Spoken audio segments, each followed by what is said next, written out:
I focused on the feature plant I'm going to plant near our tiny home, so guests will have a beautiful plant as they drive in. I've got boundary trees which will plant to create a privacy. We had to clear it all on the boundary for our fire plan, but now it's all done. We can go back and replant plants because we had to take down a whole heap of trees and things. And then the courtyard that I've got in between the two, like our main house and the tiny home, I started to get plants for there as well.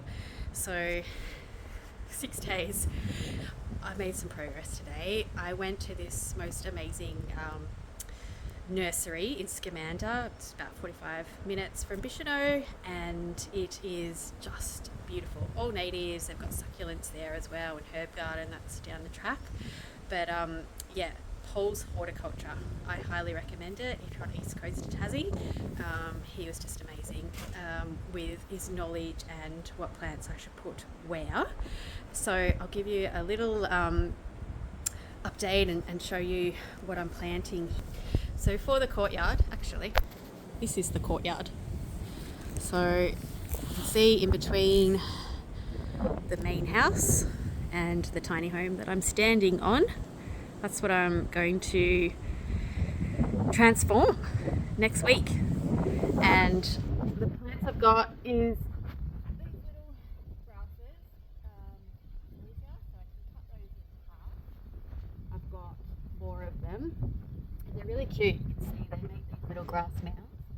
So I'm going to do those. And around those are going to be these little guys, which are Tanicas, and that's how you say it. So some grasses, and then amongst all of that, I'll have some beautiful rock features as well, and a couple of little dwarf Banksias, which will be really cute. I didn't really want any tall plants down there. I just because the deck's quite low, so I wanted those to be all little grasses, little low shrubs. And then what have we got here? We have the Melaleucas. So they are beautiful. I've got 5 of them.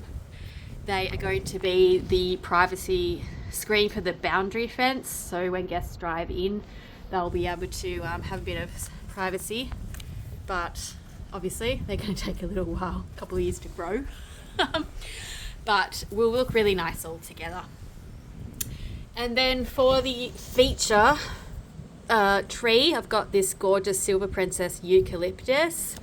That's beautiful. It grows 6 to 9 meters, 4 meters in width, and it will just have these hopefully beautiful flowers at certain times of the year. And then for just some nice pot plants, I've got this pretty in pink, which is a type of protea. So not good for the ground, but really nice just to have a bit of a feature pot. And then I'm going to give a try growing this Daphne here. I just adore the smell of Daphne.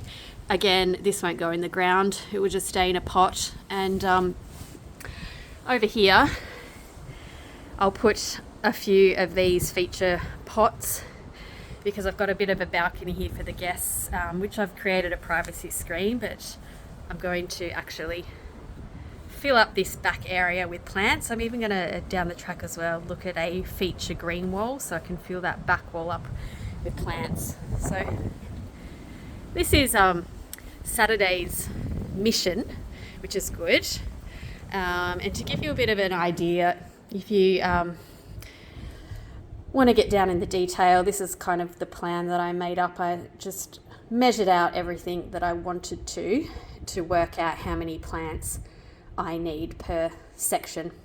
So yeah, as I talked through, I've got the courtyard here, which is 21 meters by 4. So got enough plants for in there. I'm doing a feature rock part in the middle of the courtyard, so I didn't want to fill the whole thing up with plants. So yeah, these steppers, which are what's coming next week, sandstone steppers. And then the boundary fence.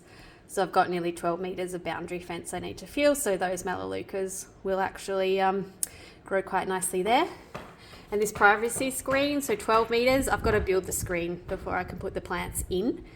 but I'm going to get a whole range of different proteas. They'll look beautiful, lots of different pink colours against a black fence. So when they fully grow, they'll look really nice and just give the guests some further privacy.